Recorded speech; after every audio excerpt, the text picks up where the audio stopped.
Krebs cycle देखने वाले हैं। क्रेब्स साइकिल ये बहुत इंपॉर्टेंट है।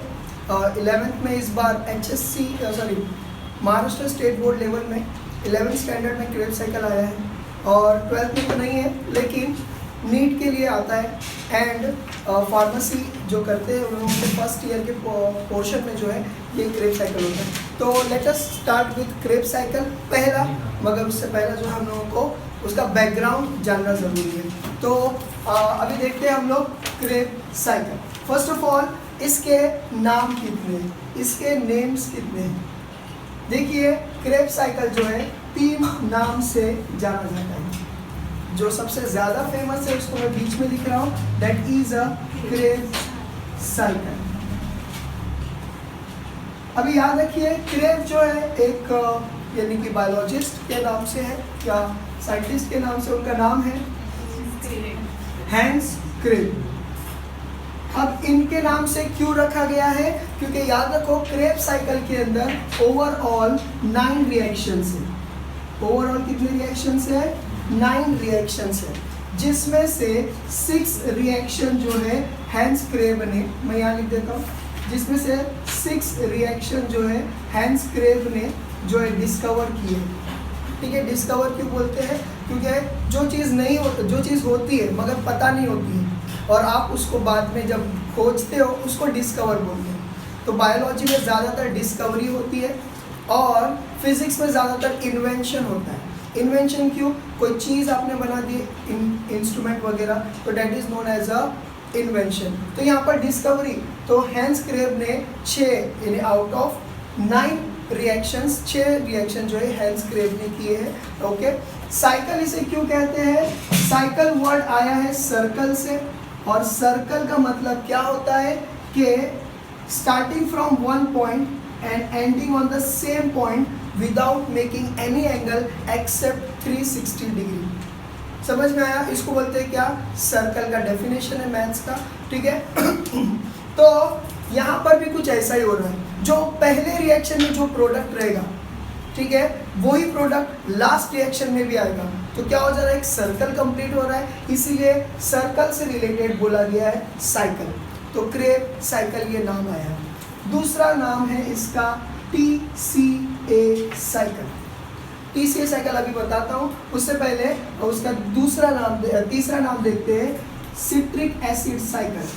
सिट्रिक एसिड साइकिल, अभी इसको सिट्रिक एसिड साइकिल तो मैंने बता दिया कि साइकिल क्यों बोलते हैं। ठीक है, सिट्रिक एसिड क्या है, देखिए अगर आप गौर करोगे तो ग्लाइकोलाइसिस के बाद एक छोटा सा रिएक्शन होता है जिसको लिंक रिएक्शन बोलते हैं, और लिंक रिएक्शन का जो प्रोडक्ट बनता है वो है एसिटाइल कोएंजाइम ए।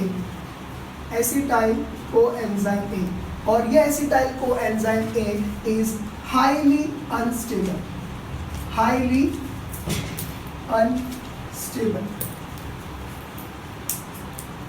ये आपको याद रखना है, इट इज हाईली अनस्टेबल। ठीक है, अब यह हाईली अनस्टेबल होता है, तो जैसा ही क्रेब्स साइकिल में वो एंटर होता है, यानी कि as acetyl coenzyme A enters into the mitochondria and starts the Krebs cycle, उस टाइम पे ये एसिटाइल कोएंजाइम ए पहले ही रिएक्शन में, टोटल 9 रिएक्शन है, पहले ही क्रेब्स साइकिल के पहले ही रिएक्शन में acetyl coenzyme A is been converted into highly stable product, और उसका नाम होता है सिट्रिक एसिड। तो हाईली स्टेबल प्रोडक्ट में वो कन्वर्ट हुआ है, इसीलिए उसका नाम होता है क्या, यानी कि सिट्रिक एसिड साइकिल, क्योंकि पहला जो प्रोडक्ट बन रहा है तो वो सिट्रिक एसिड है, लेकिन खासियत क्या है कि ये जो है हाईली स्टेबल है, इसीलिए सिट्रिक एसिड का नाम दिया गया है। अब सिट्रिक एसिड नाम केमिकली दिया गया है, मगर स्ट्रक्चरल फॉर्मूला अगर आप सिट्रिक एसिड का पढ़ोगे, स्ट्रक्चरल फॉर्मूला अगर आप केमिस्ट्री में बोलते हैं structural formula and chemical formula, तो केमिकली ये सिट्रिक एसिड है, मगर सिट्रिक एसिड स्ट्रक्चरल फॉर्मूला के हिसाब से अगर देखेंगे तो ट्राई कार्बो ऑक्सिलिक एसिड है। ये समझ में आया, स्ट्रक्चरली ट्राई कार्बो ऑक्सिलिक एसिड है। ठीक है, तो ये ट्राई कार्बो ऑक्सिलिक एसिड स्क्रीन पे आपको दिखाई दे रहा होगा, ट्राई कार्बो ऑक्सिलिक एसिड का स्ट्रक्चर, तो ये ऐसा होता है। इसे ट्राई कार्बो ऑक्सिलिक एसिड क्यों बोलते हैं? इसके पीछे ये रीज़न है कि आप देख सकते हो एक कार्बन के साथ एक ऑक्सीजन लगा हुआ है और ऐसे 3 स्ट्रक्चर है कार्बन एंड ऑक्सीजन वाले, इसलिए इसे ट्राई कार्बो ऑक्सिलिक एसिड बोलते हैं। तो इसीलिए इसे कहा जाता है ट्राई कार्बो ऑक्सिलिक एसिड साइकिल। ठीक है, तो होप सो कि आपको ये नाम से रिलेटेड पता चला होगा। अब something related to the 9 reactions हम लोग थोड़ा सा देखते हैं। अभी देखिए, अब जैसा मैंने आप लोगों को बोला हूँ कि टोटल कितनी रिएक्शंस है? 9 रिएक्शंस है। ठीक है, 9 रिएक्शंस है। ये 9 रिएक्शंस जो है इसके अंदर कितने ऑड नंबर आते हैं? तो 1, 3, 5, 7 एंड 9। ठीक है, मैं डायरेक्ट 9 लिखती हूँ। ये टोटल 5 रिएक्शंस ऐसे हैं जो ऑड रहेंगे, है ना। टोटल 9 रिएक्शन है, 1 2 3 4 5 6 7 8 9। तो उसमें से सिर्फ ऑड अगर रिएक्शन को कंसीडर किया जाए तो 5 ऑड है। इसमें से पहला स्किप करो। अब जितने भी अब बचे हुए ऑड रिएक्शंस है ये सब में क्या हो जाएगा? ऑक्सीडेशन, या मैं इन अदर वर्ड्स बोलूँ ऑक्सीडेशन के, अगर मैं अदर वर्ड्स बोलूँ तो इसमें से हो जाएगा डिहाइड्रोजिनेशन। डिहाइड्रोजिनेशन, डी मतलब विदाउट, हाइड्रोजन मतलब यानी removal of hydrogen. Minus sign में इसलिए बता रही है, it is not a bond, it is मतलब रिमूवल, यानी मैं माइनस साइन में इंडिकेट कर रहा हूँ। ठीक है, तो ये रिमूवल ऑफ हाइड्रोजन। और आपको पता है कि ऑक्सीडेशन जो होता है वो 2 तरीके से बोलते हैं, या तो एडिशन ऑफ ऑक्सीजन बोलते हैं या removal of hydrogen, same thing है। तो यहाँ पर oxidation is representing the removal of hydrogen. Okay, तो याद रखो तीसरे रिएक्शन में क्रेब्स साइकिल के आउट ऑफ 9 रिएक्शन, तीसरे रिएक्शन, 5वें, 7वें एंड 9th वाले, ये चारों रिएक्शन में हाइड्रोजन रिमूव होगा। ठीक है, अब हाइड्रोजन अगर रिमूव होता है कोई लेने वाला चाहिए, somebody has to be there to accept this released hydrogen। तो याद रखो वो जो हाइड्रोजन रिलीज हुआ है उसको एक्सेप्ट करने वाला जो है वो होगा NADH2, sorry NAD, nicotinamide adenine dinucleotide. Nicotinamide adenine dinucleotide is having a great affinity. Affinity मतलब पक्की दोस्ती, अच्छा अटैचमेंट। समझ में आया? तो क्या हो जाता है कि जैसे कि हम ये बोलेंगे कि मेटल एंड मैग्नेट के बीच में बहुत अच्छी एफिनिटी होती है ना, या अटैचमेंट होता है, वैसी बात है। समझ में आया? तो NAD is having a great affinity with the hydrogen. तो तीसरे रिएक्शन में NAD आएगा और लेकर जाएगा। ठीक है, तो यहाँ पर भी रहेगा क्या? NAD, यहाँ पर भी रहेगा। 5वें रिएक्शन में भी NAD आएगा, हाइड्रोजन लेकर जाएगा, एंड 9th रिएक्शन में आएगा और हाइड्रोजन लेकर जाएगा। ओके, NAD, और बन जाएगा क्या? NADH2। ठीक है, तो NAD plus H2 is equal to NADH2 बन जाएगा। वो अभी हम लोग रिएक्शन में देखेंगे जब हम लोग डिटेल में क्रेब्स साइकिल पढ़ेंगे। अब 7th में भी तो हाइड्रोजन रिलीज हुआ है, तो यहाँ पर हाइड्रोजन एक्सेप्टर NAD क्यों नहीं है? क्योंकि यहाँ पर आता है कोई दूसरा और वो होता है FAD। FAD समझ लो कि it is like a brother of NAD। इसका नाम होता है फ्लेविन एडिनाइन डाइन्यूक्लियोटाइड। इसका नाम क्या है? Flavin adenine dinucleotide. ठीक है, और ये 7वें नंबर के रिएक्शन में यूज होता है। अब इसको याद रखना बहुत आसान है, जो मैं हमेशा बोलता हूँ कि 7th रिएक्शन जो होता है,